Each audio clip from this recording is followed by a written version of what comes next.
안녕하십니까.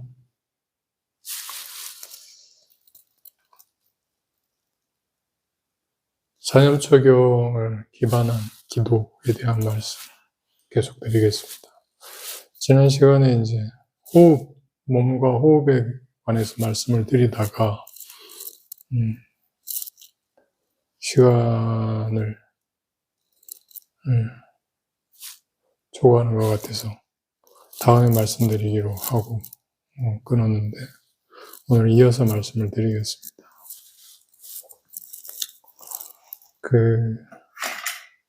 오늘 드리는 이 말씀은 제가 22강에 몸과 기억 그리고 공간이라는 주제로 말씀을 드린 그 내용과 부합하는 내용입니다.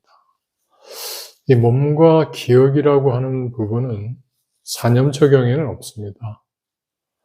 부처님께서 이제 그런 말씀을 하시지 않았는데, 몸과 기억은 근대 심리학에서 이제 발견한 것들이거든요. 특히 용 심리학을 하면서 이제 이런 부분들이 많이 등장을 하게 되는데,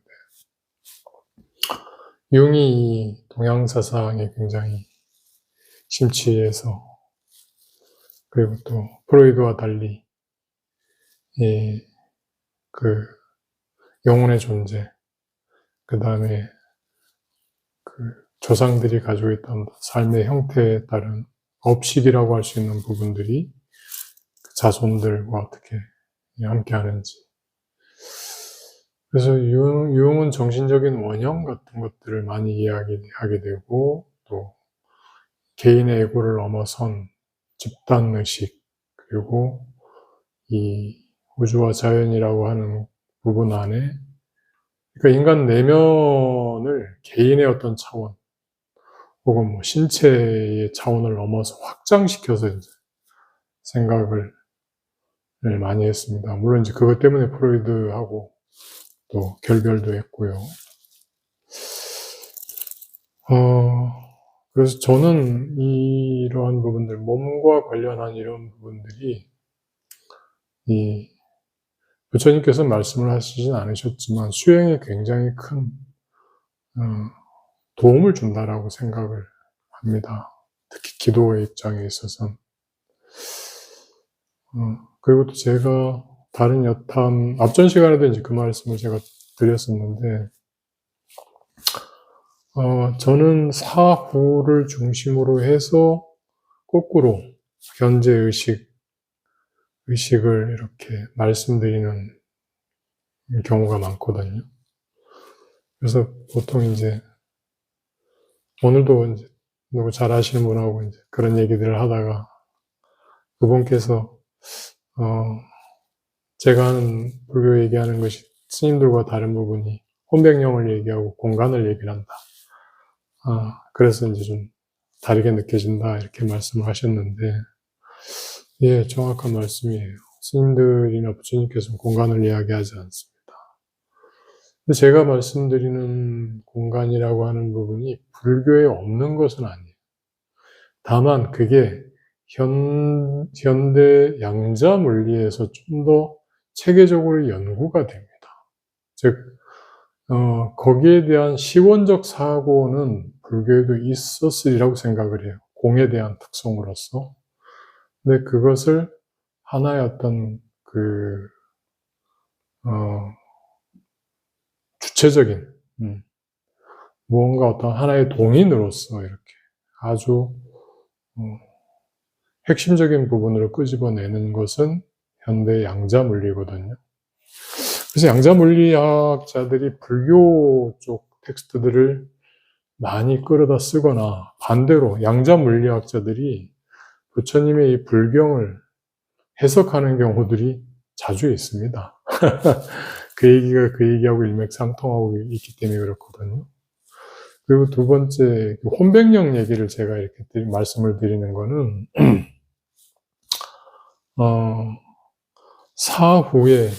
사후에 뭐 귀신 안 되는 사람 없습니다. 사후에 다들 우리가 귀신이 되는데 저는 그 사후에 귀신이라고 하는 그 입장들이 어떻게 해서 구성이 되어 있다. 그리고 사후에 개가 어떻게 구성이 되어 있다라는 특질을 보고 거꾸로 살아있는 우리들이 갖고 있는 몸을 갖고 있는 동안에 흘려보내는, 중요하게 생각하지 않고 그냥 이렇게 무심코 스쳐 지나가는 이러한 부분들이 사후와 어떻게 연결이 되어 있으며, 또한 우리가 일상적으로 만나면서 예를 들어서 이제 꿈과 같은 거예요. 혹은 뭐 비몽사몽, 혹은 의식과 무의식과 같은 이런 특질들이 사후에 어떻게 작동한다, 혹은 사후에 그러한 요소들이 살아있는 우리 몸에 어떻게 작동한다를 좀 더 비중 있게 보다 보니까, 그 결과 데이터를 갖게 되다 보니까 이제 불교를 그쪽에서 설명을 드리는 겁니다. 그래서 이 몸이라고 하는 부분을 통한 기도, 부처님께서는 이제 몸을 중심으로 해서 몸의 허상, 그 다음에 그것을 받아들이는 어떤 감각의 허상, 그 다음에 감각을 통한 마음의 허상, 그 다음에 그 법, 오온과 그 법이라고 하는 부분을 이렇게 설명을 드리는데, 저 같은 경우에는 역순으로 나갑니다. 일단 호흡을 관찰을 하면서, 호흡은, 숨이라는 것은 외부와 내부, 우리 몸의 어떤 외부에서 오는 우주의 어떤 파동과 몸 내부에 있는 파동을 조절을 하는 조절자 역할을 하는 것이면서, 동시에 우리의 의식을 실을 수 있는, 우리의 의식을 이렇게 구체화시킬 수 있는 하나의 수단이에요. 그래서 그 호흡을 깊이 있게 관찰을 하면서 집중을 통해서 몸에서 일어나는 생각들을 관찰하게끔 합니다. 생각 끊기. 데이비드 호킨스 제가 말씀을 드렸었죠.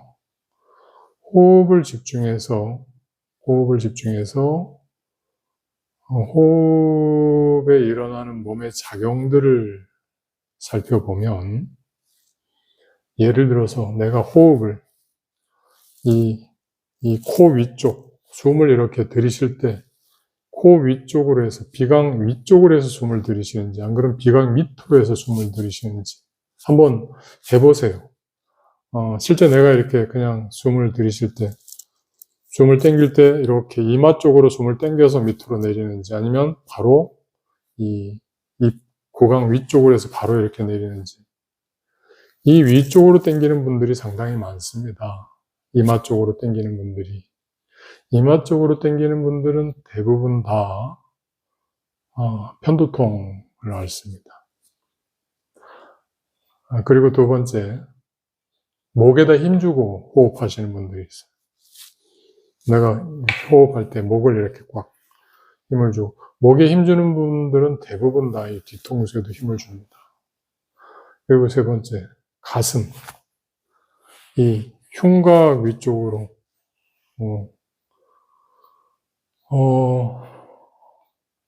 흉곽 위쪽으로 숨 쉬는 분들 중에, 이거는 주로 이제 막 잠에서 깨었을 때 잘 관찰이 됩니다.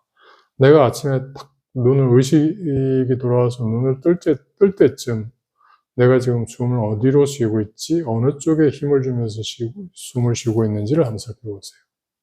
왼쪽으로 이렇게, 왼쪽 어깨 쪽으로 몰려서 숨을 쉬거나, 아니면 이 위쪽으로 이렇게 들어서 쉬거나,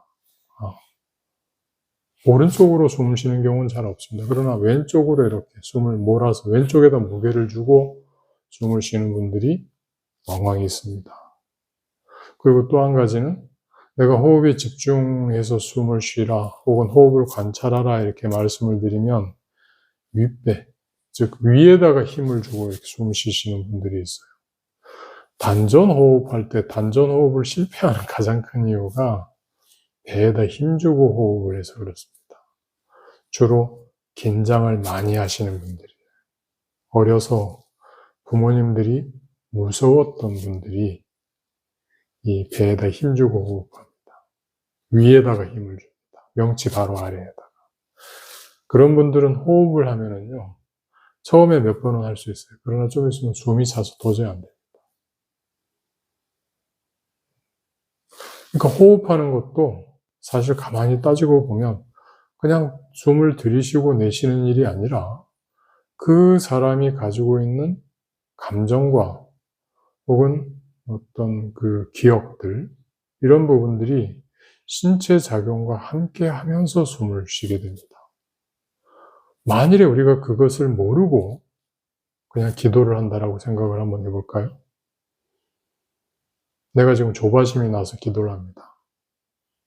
뭔가 지금 간절히 바라서 기도를 해요. 어디에 자극을 두고 기도가 시작될까요? 그런 분들은 기도하고 나면 등이 아프다 그럽니다.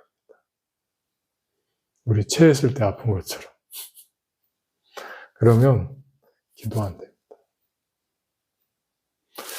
제가 일전에 한번 말씀을 드렸을 건데, 그 몸과 기억, 공간, 이 부분을 말씀드리면서 다리와 배와 가슴과 어깨, 팔다리, 목, 얼굴, 이게 다 다르다 그랬어요.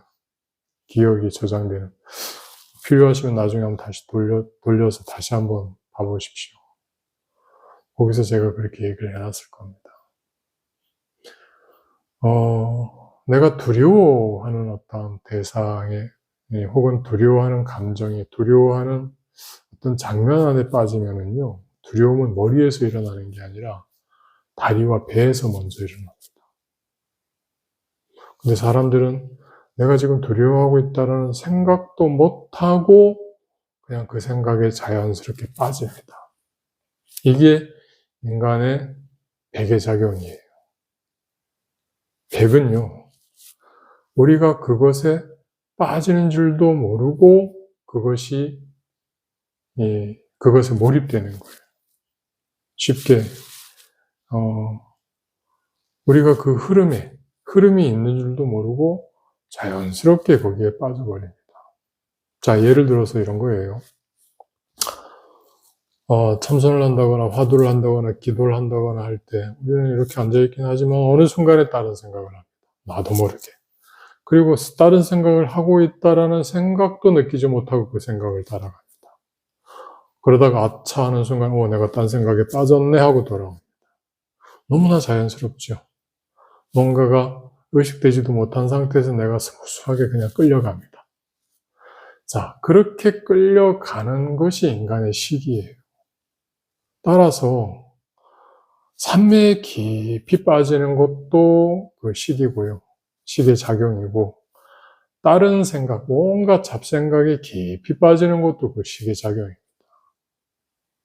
그 식의 작용이라는 것이 어디에서 나타나느냐 하면 몸의 기능에서 나타납니다. 습관적으로 익힌 몸의 체험들이 그 작용을 일으킵니다. 그러니까 머리 이전에 몸이 먼저 반응하고 몸이 먼저 그 생각의 틀들을 만들어 놓고 그 다음에 의식들이 드러난다라고 보시면 돼요. 그거를 심리학에서는 스키마라고 합니다. 즉 몸의 사유가 먼저 되고 의식적인 사유가 일어난다는 거예요. 그럼 우리가 대상을 볼 때 이미 우리가 그 대상에 대한 일종의 선입견이라고도 말할 수 있겠는데, 그런 선입견을 미리 보고 이제 그것을 보기 때문에 선입견을 가지고 본다라면 그 선입견 너머의 것을 우리는 얻어올 수가 없습니다.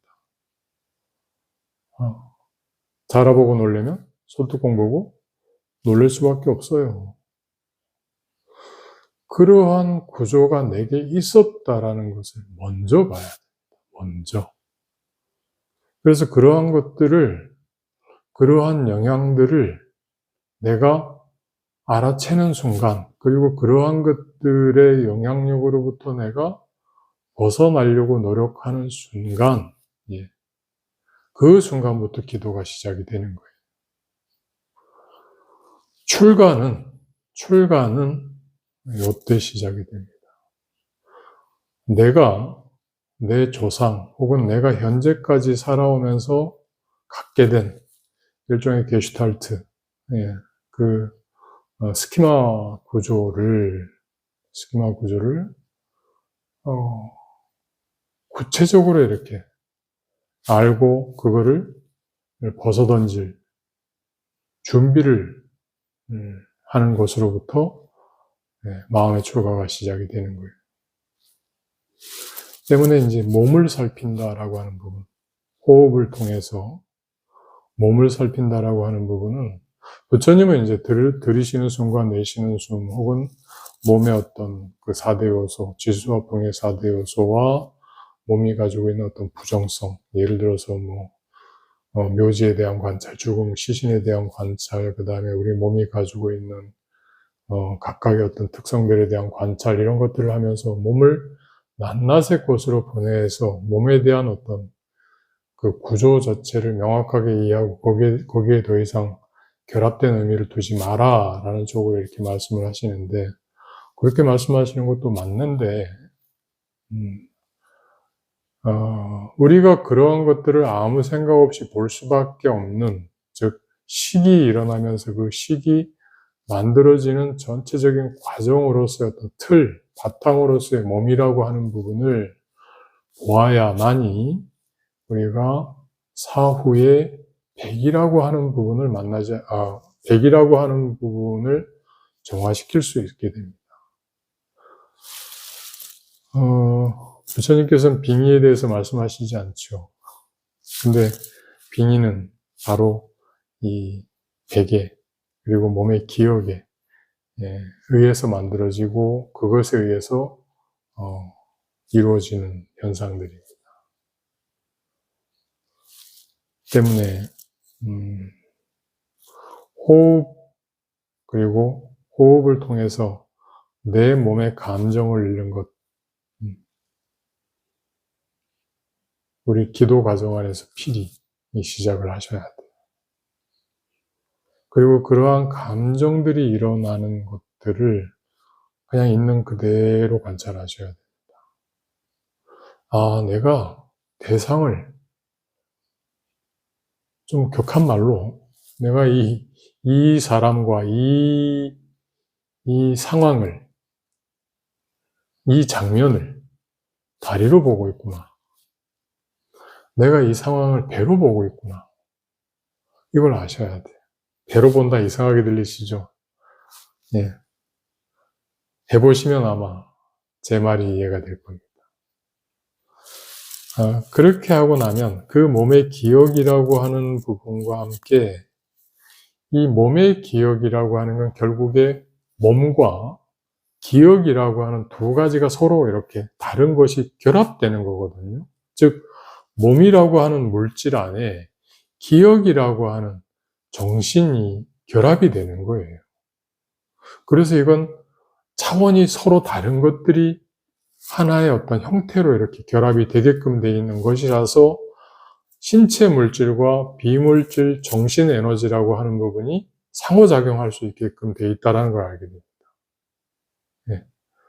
이제 거기에서 이 선도라고 하는 부분, 우리 동양의, 한국의 그 선도라고 하는 부분이 여기에서 이제 출발을 시작을 합니다. 근데 어찌되었든, 이제 제가 말씀드린 혼백용도 여기에서 사실은 나타나요. 이것을 선도의 어떤 그 기로, 그 다음에 보정, 신명, 연신, 화워 이렇게 넘어가는 쪽으로 갈 건지, 아니면 제가 말씀드리는 혼백용으로 갈 건지, 아니면 그냥 이것들을 다 그만두고 이런 것들을 그냥 삿뒤로 그냥 넘길 것인지는 이제 여기에서 서로 이제 갈래를 이렇게 잡아서 가는 것인데, 제가 말씀드리는 혼백용에 대한 어떤 그 구조로서 기도를 위한 사념처 수행은 여기에서 감정을 보게 합니다. 감정. 내가 지금 이 일을 어떻게 보고 있는가. 그리고 이 일에 대한 그러한 감정들은 어디에서부터 이것이 시작이 되었는가? 그리고 그러한 감정이 일어나는 그 너머에는 어떠한 의식 구조로서 마음이 있는가? 즉, 과거가 이제 되는 거죠. 나의 과거의 어떤 의식들. 예. 그리고 이러한 과거의 의식들을 통해서 나는 현재라고 하는 삶을 어떻게 다시 재구성하고 있는가. 이것은 제가 불교적인 어떤 텍스트로서 말씀드리는 것이 아니라, 심리 상담할 때 늘 이게, 핵심적인 어떤 그 주제로서 나타납니다. 이 사람들이 고통을 겪는 어떤 원인들, 상담을 하다 보면 그 사람이 고통을 갖게 되는 어떤 구조가 항상 여기에서 나타나요. 즉, 어린 시절에 그 사람이 겪은 그 심리적인 어떤 상처들, 트라우마라고 하는 부분이 신체에 그대로 저장이 되어 있습니다. 그래서 내가 어린 시절에 아버지와 친하지 않으면요, 남편과 친할 수 없어요. 그리고 나의 아들과도 친할 수 없습니다. 네. 어머니와 친하지 않죠? 당연히 부인하고도 친할 수 없다. 라고 친할 수 없습니다. 근데 나는 나의 어머니라고 하는 부분이 그냥 과거의 기억에 있을 뿐이지 그게 나의 신체에 저장되어 있다고 생각하지 않습니다. 그리고 그런 것이 신체에 저장되어 있다가 어떤 감정과 마음이라고 하는 영역으로 튀어나온다는 것은 더더욱 생각하지 않습니다. 그런데도 나는 현재 나의 부인, 나의 남편 혹은 나의 아들, 딸들과 결코 친하게 지낼 수 없습니다. 즉, 현재를 만들고 있는 거죠. 법을 만들고 있는 겁니다. 그러니까 우리는 과거의 기억이라고 하는 부분부터 한 발자국도 벗어나 있지 않아요. 제가 산 귀신, 죽은 귀신에서 그 말씀 드렸죠. 예. 지금 내가 나의 과거의 기억으로부터 한 발자국도 벗어나 있지 않다라면 나는 그냥 살아있는 귀신인 거예요.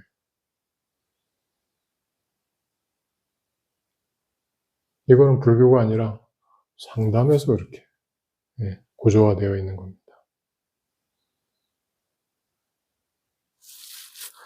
때문에 기도를 하는 과정에서도 마찬가지예요. 내가 다리로 기도를 하고 있는지, 배로 기도를 하고 있는지, 등으로 기도를 하고 있는지, 그거 한번 잘 살펴보셔야 됩니다. 우리 기도할 때 절차도 중요하고, 기도 올릴 때 제물도 중요하고, 향과 초, 꽃을 올리는 것도 굉장히 중요합니다. 근데 기도하는 사람이 지금 무슨 정신으로 와서 기도하는지가 더 중요합니다.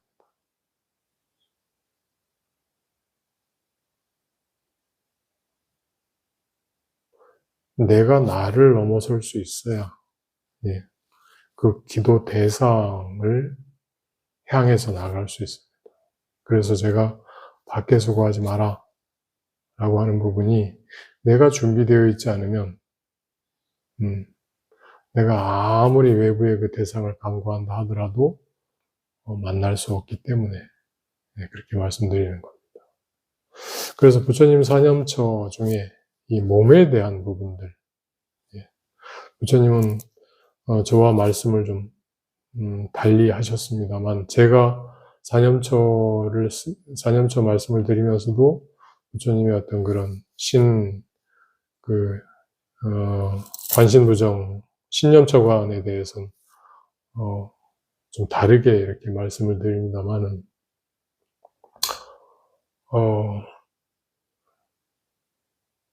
그렇게 해서 기도를 시작하셔도 되고요. 지금 제가 말씀드리는 내용처럼 이렇게 해서 가도 역시 뭐 같은 결과라고 얘기하지 못하겠습니다만은 어쨌든 우리 몸이 가지고 있는 특이성이에요. 이거는 부정이 아닙니다. 우리 몸이 그렇게 뭐 잘못됐다거나 아주 추하고 나쁘다 이렇게 보는 것이 아니라 이 세상을 살아나가려면 우리 몸은 분명히 있어야 됩니다. 그거 부정할 수는 없거든요. 예. 그러면 그것들이 가지고 있는 낱낱의 특성을 보고 나면 더 이상 그것에서 일어나는, 그것을 바탕으로 해서 일어나는 어떠한 뭐 집착이나 가래는 있을 수 없다라는 거죠. 혹은 있다 하더라도 그것이 그 이전처럼 절대, 혹은 내가 알 수 없는 어떤 운명처럼 이렇게 작동을 하지 않게 된다라는 것.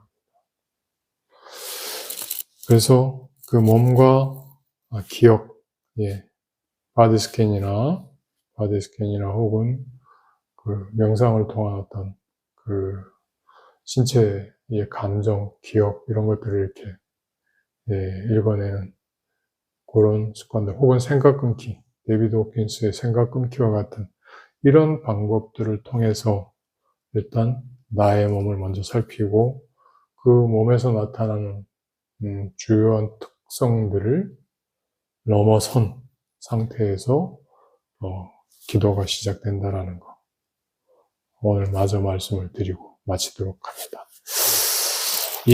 감사합니다. 그리고 지금 이 동영상이 아마 월요일에 나갈 것 같은데요. 이번 주 금요일 저녁에는 따로 제가 동영상을 올리지 않고 실시간 스트리밍을 시작을 한번 해볼 생각입니다. 많은 분께서 그렇게 하신 건 아니지만 그래도 몇몇 분께서 금요일도 괜찮다, 저녁 8시는 목요일이나 금요일이나 다 상관없다 이렇게 말씀하시는 분들이 계셔서 금요일 저녁 8시에 이제 스트리밍을 한번 해볼 거고요, 시험적으로. 그리고 스트리밍 시간에 그냥 그 앞전에 제가 드렸던 말씀 중에 뭔가 잘못된 부분이 있으면 그때 말씀하시거나, 안 그러면 제가 미흡했다는 부분이 있으면 또 그 부분에 대해서 다시 질문을 주시거나 아니면 또 가르침을 주시면 좋을 것 같다는 생각을 해봅니다. 그래서 일단 이번 주 금요일 날 저녁 8시에 한번 스트리밍을 할 것이고요. 많이 참석들 해주십시오. 저도 좀 어떻게 그것을 꾸려나가야 될까를 고민을 해보고 있는데, 각자 또 바라시는 부분이나 이렇게 해나갔으면 좋겠다, 혹은 다른 데서 이렇게 하는데 이런 게 좋더라 라고 생각되시는 부분이 있으면 문자나 혹은 댓글로 남겨주셔도 좋을 것 같습니다. 감사합니다. 오늘은 여기서 마치도록 하겠습니다.